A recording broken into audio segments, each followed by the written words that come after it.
Robert, the charming landlord in his 40s, was not just smitten with his beautiful young tenant, Susan. He was utterly and dangerously consumed by her presence. Robert sits in an armchair gazing out the window. His eyes fixate on Susan, a beautiful young woman with golden locks, tending to the flowers in the garden. "Oh, Susan, you are a vision of beauty." Susan sits on her bed, writing in her diary. She looks pensive, lost in her thoughts. Suddenly, a gentle knock on her door interrupts her.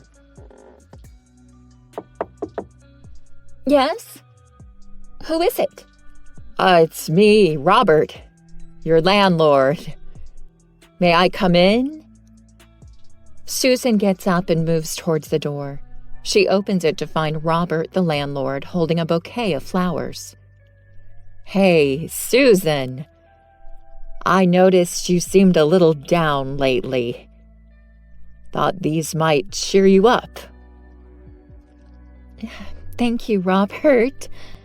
You didn't have to do that." "Well, I believe in going above and beyond for my tenants. You deserve some happiness, too." Susan invites Robert inside. They sit down on the couch. "You've been so kind to me since I moved in. It's not something you see every day from a landlord." You're more than just a tenant to me, Susan. You're part of this little community I'm trying to build. I want to make sure you feel safe and secure here." Susan looks touched by his words. "That means a lot to me, Robert." "Remember, if you ever need anything, I'm just a phone call away." Days pass and Robert's attention towards Susan intensifies. He finds ways to manipulate situations, subtly positioning himself as her savior and confidant, all while maintaining an appearance of caring and concern. "You know, Susan, I once rescued a stray dog. It had been abandoned, just like I feel sometimes. But I nursed it back to health and gave it the love it needed. We formed an unbreakable bond. I want to do the same for you." Susan, touched by his words, looks into Robert's eyes with a mixture of admiration and vulnerability. "That's such a beautiful story. Thank you for sharing it with me, Robert." Robert surprises Susan with homemade meals, carefully prepared and presented. He serves her with an air of devotion, as if every bite he feeds her carries a hidden message. "I can help you prepare dinner every night." "Thank you for your kindness, Robert, but that's okay. I can cook dinner myself." "Susan, I hope you know how important you are to me. I would do anything to make you happy." Susan glances at Robert, conflicted by the intense attention he bestows upon her. "Thank you, Robert. But I think we should keep our landlord-tenant relationship professional." "Of course, Susan. I respect your wishes, but I can't help how I feel." Robert's gifts become more frequent and extravagant. He delivers expensive jewelry, handwritten love poems, and lavish surprises to Susan's doorstep. Each gesture weaves its way into Susan's heart, leaving her vulnerable and confused. "I appreciate your generosity, Robert, but it's starting to feel overwhelming. We need to establish boundaries."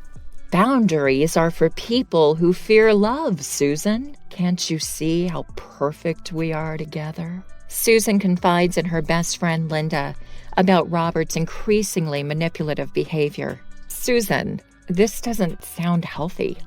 You deserve someone who respects your boundaries, not someone who tries to control your emotions." "I know, Linda, but there are moments when his affection feels so genuine. I'm torn. Robert meticulously crafts a plan to deepen his hold on Susan. He gathers information about her interests, her favorite places, and her deepest desires. With calculated precision, he orchestrates chance encounters, making Susan believe their connection is destined. Susan, lost in thought, gazes at the sunset. Robert appears from around the corner, his mere presence taking her breath away. Susan, isn't it remarkable how our paths continue to cross? It's as if the universe wants us together. Susan's heart flutters, torn between her instincts and the illusion Robert has created. Perhaps there's something more to our connection, Robert. Susan awakens from a restless sleep, the weight of Robert's manipulation heavy on her mind. Determined to break free from his hold, she reaches out for her phone and dials her ex-boyfriend, Chris. Chris, a kind-hearted and supportive man, answers the phone, surprised, yet pleased to hear Susan's voice. Susan, it's been a while. How have you been? Chris, I hope you're doing well. Would you like to catch up over dinner tonight? There's something I need to discuss. Of course, Susan. I'll be there. Is everything all right? Susan and Chris sit across from each other at a candlelit dinner table. The atmosphere is warm, comfortable, and far removed from the manipulative world Robert created. Chris, I wanted to talk to you about Robert, my landlord. He's been crossing boundaries and trying to control my emotions. I didn't know who else to turn to. Susan, I'm here for you. I've always cared about your well-being, and if Robert is causing you distress, we need to address it. As the evening progresses, Susan confides in Chris, sharing the extent of Robert's obsession and his relentless pursuit of her affection. Unbeknownst to Susan and Chris, Robert continues to watch them from the shadows. Anger boils inside him, fueling his obsession and twisting it into something much more dangerous. She'll regret this betrayal. No one takes what's mine. Emboldened by Chris's support, Susan begins to make plans to confront Robert. As Susan busily gathers evidence of Robert's obsession and manipulative tactics, a sudden crash resonates from the kitchen. Startled, she cautiously makes her way towards the source of the noise. Susan gasps in horror as she sees shattered glass and overturned furniture.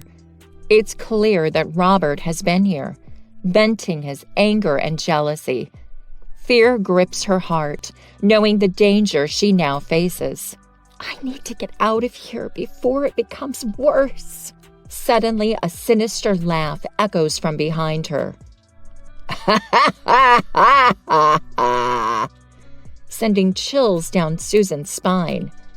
She turns around to see Robert standing there, his eyes filled with rage and desperation.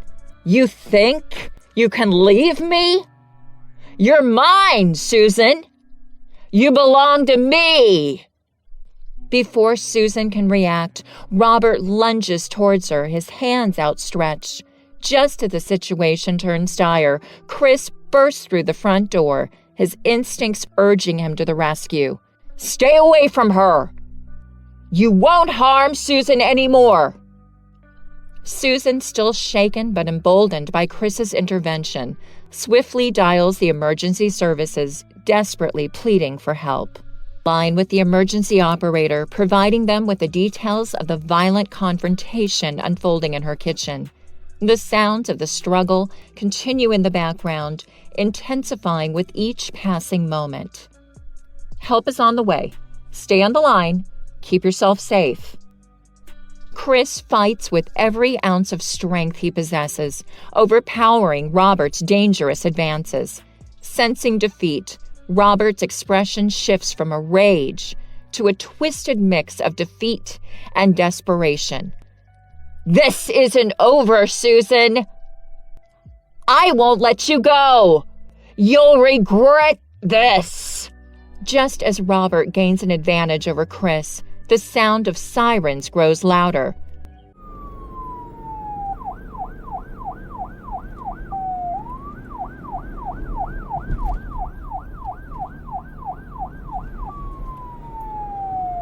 Sending panic through his eyes. Recognizing defeat, he bolts toward the back door, escaping into the night. Susan reaches to Chris, tears streaming down her face, gratitude filling her heart for his bravery and courage. Thank you, Chris. You saved my life. I'll always be here for you, Susan. You don't have to face this alone. The sound of police sirens outside grows louder.